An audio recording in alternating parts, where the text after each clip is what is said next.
저는 한 30년 목회를 했고 캄보디아에 얼마 전에 갔다가 나름대로 이제 거기서 평생 있을 각오를 하고 갔는데 사정이 여의치 않아서 어쨌든 다시 한국에 돌아오게 됐습니다. 지금은 몇 명이랑 같이 예배 드리면서 사업도 하고, 그래서 기회가 되면 다시 지금 이제 르완다, 그다음에 탄자니아 이쪽에서 오라 그러는데 기회가 되면 가려고 생각을 하고 있습니다. 이제는 혼자 가는 게 아니라 뜻에 맞는 사람과 같이. 그런데 믿음도 필요하지만 금전적인 부분도 필요하더라고요. 아마 하나님께서 주시지 않으실까 이렇게 생각을 합니다. 그리고 제가 이렇게 나름대로 목회도 하고 하면서 느낀 게 목사님들의 영향이 너무 큰 거예요. 교회에서 거의 그냥 목사님의 영향이 90% 이상을 차지하는 것 같아요. 그래서 제가 깨달은 것은 성도들을 자꾸 세워서 훈련해서 유고시에 그들도 다 말씀을 들은 자요, 말씀을 잡은 자요, 진짜 능력을 행할 수 있는 자가 돼야 되지 않을까. 그래서 제가 우리 교인들 몇 명 안 되지만 될 수 있는 대로 내가 안 서고 여러분이 주인공이고 여러분이 서야 한다. 그거를 훈련하고 있어요. 그래서 이거는 하나님께서 저에게 주신 목회 아이디어예요. 뭐냐면 성도들의 입장에서는 그냥 부담 없이 교회 가서 앉았다 예배 드리고 끝나고 집에 가고 그러면 은혜 받기가 사실 어려워요. 요즘에 교인들이 수준도 많이 높아졌고 그래서 목사님들이 피곤한 거예요. 그 사람들을 영적으로 충족시키기가. 그래서 그 대안의 방법으로 뭐냐면 제비를 뽑아서 기도를 당번을 그날 결정이 되는 거예요. 이거는 이제 여러분이 참고하시라고 드리는 말씀이지 다른 뜻은 없습니다. 그리고 또 한 장의 제비를 뽑으면 그 사람이 간증을 하든 찬양을 하든 설교를 하든 성령님의 인도하심 따라 하라는 거죠. 그렇게 하면 어떤 일이 생기냐면 예전에는 목사님 설교가 언제 끝나나, 또 목사님 설교가 왜 이렇게 싱거워 하고 맨날 평가만 하던 사람이 이젠 자기가 해야 된다는 생각하니까 앉아있는 태도가 달라지고 교회 오는 속도가 달라지고 그렇습니다. 그래서 여기 보니까 숫자에 연연하지 않는다. 당연히 그래야죠. 그래가면서 일단 숫자가 적더라도 그들이 하나님을 향한 열정이 있어야 되거든요. 그러니까 예배 시간 30분 전에 올 사람이 다 오는 거예요. 의도적으로라도 해야 돼요. 그렇게 해서 와서 우리가 앉아서 찬양 드리기가 너무 죄송스러워서 서서 막 찬양 드리고 서서 찬양 드리기가 또 죄송스러워서 막 두 손 들고 찬양하고 목이 터져라 찬양 드리면 하나님께서 그 예배를 안 받아주시겠냐 이거예요. 그래서 우리는 그래요. 만약에 여러분이 오늘 예배 드리러 왔는데 은혜 받지 못하면 여러분 집에 가지 마십시오. 집에 가는 게 중요한 게 아니다 이거예요. 우리가 하나님의 집에 와서 예배를 드리고 예배를 통해서 새로운 힘을 얻고 독수리의 날개침 같은 그런 힘을 얻어야지. 어떤 사람은 말해요. 주일 하루 종일 성가대하고 봉사하고 했더니 피곤해 죽겠다는 거예요. 이런 말도 안 되는 얘기가 교회에서 나온다는 거는 저는 상식밖에 얘기라고 그래요. 하나님의 집에 나오면 없던 힘도 있어야 되는 거 아닙니까? 그렇게 돼야 되는 거예요. 예를 들어서 어저께 실제로 철회하고 와서 제가 막 직장 다니다 보면 밤새도록 일하고서 주일날 와요. 그러면 사람인지라 졸리죠. 그러면 뒤에서 섭니다. 이 시간에 졸면 안 돼. 밤샌 건 내 사정이야. 그래서 뒤에서 서서 예배 드립니다. 남들이 어떻게 보든 말든. 왜냐하면 내가 드린 예배를 하나님이 받으시지 않는다면 이거는 정말 가장 문제가 된다 이렇게 생각해요. 그래서 감히 제가 주제넘게 여러분한테 말씀을 드린 것 같지만 하나님과 나와의 관계는 정말 진정성 있게 내가 하나님을 어떻게 인정해 드리냐에 따라서 우리의 신앙이 사느냐 죽느냐 기로에 있는 것 같아요. 까딱 잘못하면 연수가 오래되다 보니까 속에 알맹이는 없고 껍데기만 남아서 왔다 갔다 기도시키면 잘하죠. 설교시키면 잘하죠. 그러나 하나님께서 인정하시는 기도냐 하나님께서 인정하시는 삶을 살고 있느냐가 더 중요하다고 생각이 들어요. 자, 오늘 아마도 조아라 사모님이 나를 부른 거는 몇 번 이제 나에 대해서 특기가 있는 걸 보고 부른 것 같아요. 근데 놀라운 게 제가 지금부터 특기를 보여주겠는데 이 특기는 하나님께서 저에게 선물로 주신 거예요. 왜냐하면 저는 성경도 많이 안 보고 뭐 기도도 남보다 덜해요. 자랑할 게 아무것도 없어요. 그런데 하나님께서는 찌질이 같은 저에게, 문예리 같은 저에게 은혜를 많이 주셨어요. 그리고 찬양할 때는 저는 어떤 마음으로 찬양하냐면, 찬양 중에 그런 찬송이 있죠.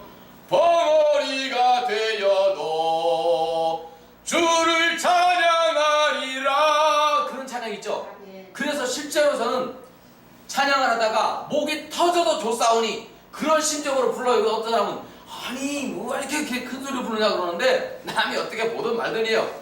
내 하나님 아버지께 어떻게든지 들을 게 없으니까 목소리라도 드리고자 하는 그런 심정으로 드렸더니 하나님께서 저에게 선물로 네가 나를 그렇게 전심으로 사랑하니 나도 너에게 함께하마. 그래서 하나님께서 저에게 6년 전에, 저도 제가 재능이 이렇게 있는 걸 몰랐어요.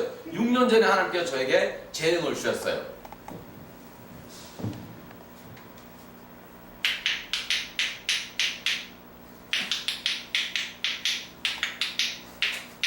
이런 재능을 줬어요. 이거 쉬운 것 같아도 제가 웃음치료사거든요. 다 훈련을 시켜도 이게 안 되는 거예요. 애들하고 사귈 때, 어디서 소리 난 거예요? 그냥 애들하고 사귀고 너무너무 좋은 거예요. 혹시 한번 될지 모르니까 연습해 보세요. 그리고 그것뿐만 아니라 이제 어떤 분이 제가 모임에 가서 만났는데, 그분은 소리 박사예요. 소리 박사. 아주 유명한 분이더라고. 제 개인기를 보더니 깜짝 놀라면서 어떻게 사람이 목소리에서 그렇게 되느냐 이거예요. 근데 저는 아무것도 아니고 훈련도 안 하고 연습도 안 한 거란 말이에요.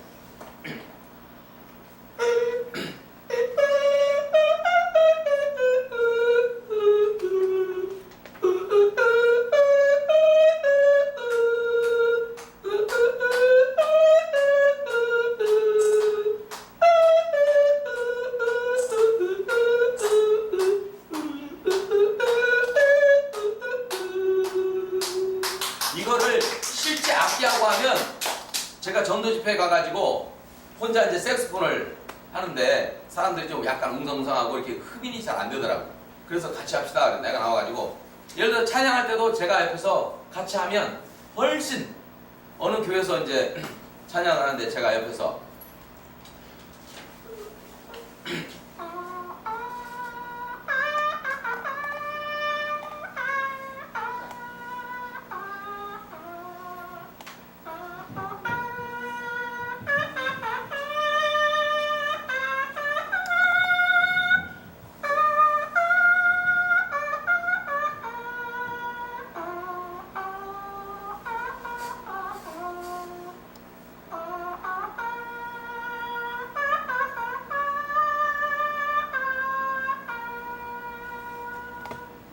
이렇게 찬양을 드렸더니 눈물을 줄줄 흘리시더라고요.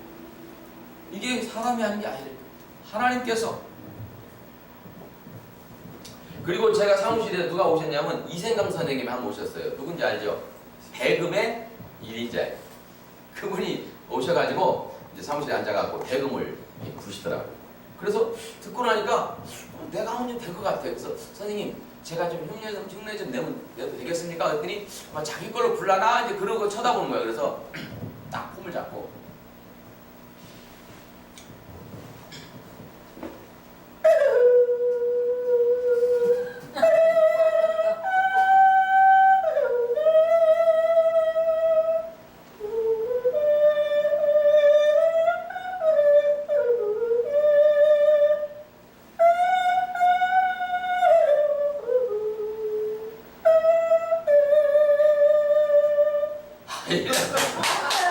엄청 놀라는 거예요. 제자도 너무 놀라는 거예요. 근데 이거는 약과고 실제로 들으면 그 소리가 똑같이 나요. 똑같이 나서 내가 생각해도 소리 연구가 이제 제 소리를 분석해서 한번 뭐 학교에다 발표한다나 뭐 그러더라고요. 근데 저는 정말 뭐 노력한 것도 아니고 아무것도 아닌데 그런 일이 생겨나서 감사하게 생각하고 있어요.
시간이 어떻게 되는지 모르겠는데 어쨌든 저는 이제 하나님께서 함께 하시는 일이라면 시간이 되면 이제 가려고 하는 그런 마음을 가지고 있고 운동을 하지 않아도 저는 운동을 안 해요. 그런데 하나님께서 저에게 놀라운 힘을 주셨어요.